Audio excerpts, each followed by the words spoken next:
Good evening বন্ধু বান্ধৱীসকল, সকলোলৈকে ৭৯তম স্বাধীনতা দিৱসলৈ আন্তৰিক শুভেচ্ছা জ্ঞাপন কৰিছোঁ। মোৰ জ্যোতি হেণ্ডলুমলৈ স্বাগতম জনাইছোঁ। আজি মই অন্য এটা ভিডিঅ' লৈ আপোনালোকৰ ওচৰলৈ আহিছোঁ। এয়া চাওক, হাতে বোৱা চেলেং চাদৰ মাটিশালত। চাওক, এইখন আপোনালোকক মেলি দেখাইছোঁ। এইখন চাওক, এইখন এখন চাওক, এইখন এখন চাওক,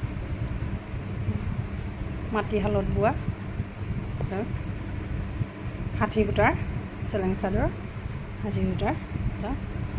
যদি আপোনালোকক প্ৰয়োজন হয় ৬০ সূতাৰ চেলেং চাদৰ, মোৰ লগত যোগাযোগ কৰিব।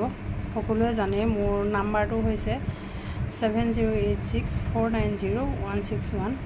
আপোনালোকক যদি প্ৰয়োজন হয় মোৰ লগত যোগাযোগ কৰিব। আপোনালোকৰ যদি আপোনালোকে আশী পকোৱা বিচাৰিলে আশী পকোৱা পাব, যদি হেজাৰ পকোৱা বিচাৰে হেজাৰ পকোৱা, যদি ৬০ সূতাৰ লাগে ৬০ সূতাৰ মাটিশালত আপোনালোকক চেলেং চাদৰ বৈ দিয়া হ'ব। গতিকে মোৰ লগত যোগাযোগ কৰিব। আপোনালোকে বিচৰা ধৰণে মই দিবলৈ আগ্ৰহী। ধন্যবাদ।